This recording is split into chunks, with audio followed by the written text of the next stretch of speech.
Finally, the plane from Louisiana arrived with the volunteer team. It was a team from Central Louisiana, a team led by Randy Carruth. Now, Randy was a special guy. You had to know him. He was one who really was asking the question to everybody, are you ready? Are you ready to meet Jesus? I remember many Randy stories, and I could tell them for a long time, but here's a guy who really trusted the Lord. If you knew Randy, you know he had a giving heart. Country boy, you could hardly understand him, and everything was always, it's a God thing. Let me just tell you one thing. Let me just tell you one story.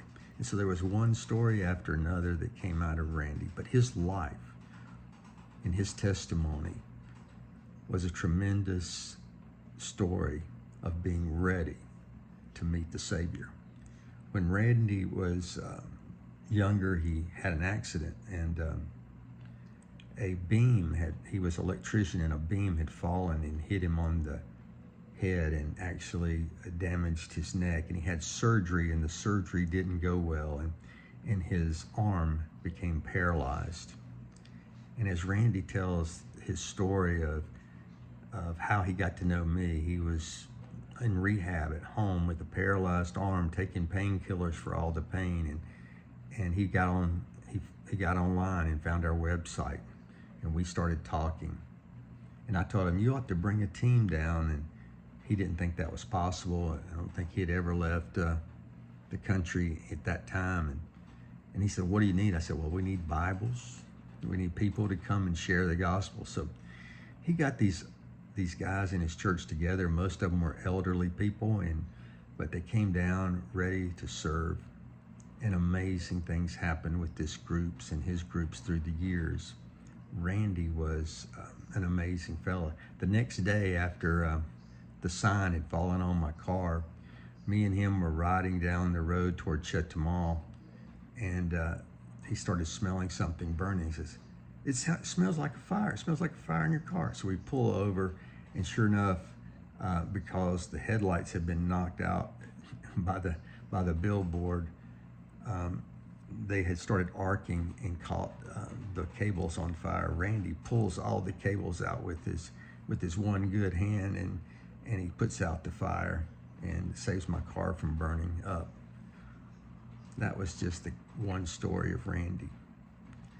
Randy had been helping people for many years, and he went back home and was working in an encampment, a church camp, and the doctors had told him if he ever injured his neck again, he probably would not be able to walk, or maybe not even make it.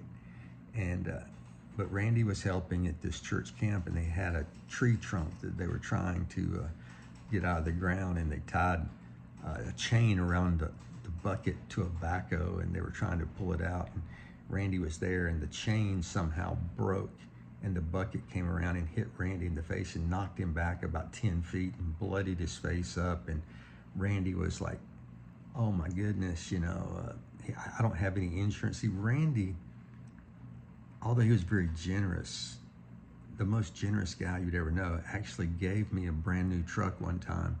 This guy was just really generous. He didn't have much. He had no health insurance at the time, and he was living in a trailer, but he loved the Lord, and everything he had was going toward ministry. But so he didn't have any medical insurance. So he said, don't take me to the doctor. I have no insurance. I don't want to go to the doctor. And his friends said, well, there's a doctor that lives up on the hill, and he's a Christian, and you got to go see him. So Randy said, okay. And he went up there, and he said, first off, doctor, I don't want you to examine me. I don't have any money. And the doctor said, okay, I'll just pray for you. And Randy said, I thought, what a quack. This guy's just going to pray for me? And anyway, so the doctor puts his hand on Randy's shoulder and just begins to pray.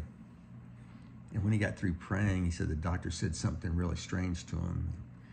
And Randy had never experienced anything like this. And the doctor said, while I was praying, I saw Jesus put his hand on your other shoulder. And Randy thought, oh my goodness, this guy is nuts. And so he leaves there, not thinking much about it, gets back in his car to go pick up his wife. And while they were driving home, Randy said he started feeling tingling in his hand. And he pulls over to the side of the road and begins to cry. And he opens his hand and he's got movement in his hand. He hadn't had movement in that hand for over 2 or 3 years. And it's like an incredible thing. And he said he gets home and he's got full movement of his arm now. And he starts doing chin-ups on the door frame at his house. And it was incredible. And so he just quit taking his medicine and he had a schedule to go back to the doctor. And he said he went back to the doctor and the doctor told him that just going off the painkillers that he was on should have killed him. See, that's the kind of guy that I was working with. A guy that not only was asking the question to others, are you ready? He knew that he was ready. There's many other Randy stories that I could tell, but he needed to get in the book because he made such an impact on our ministry and our lives here.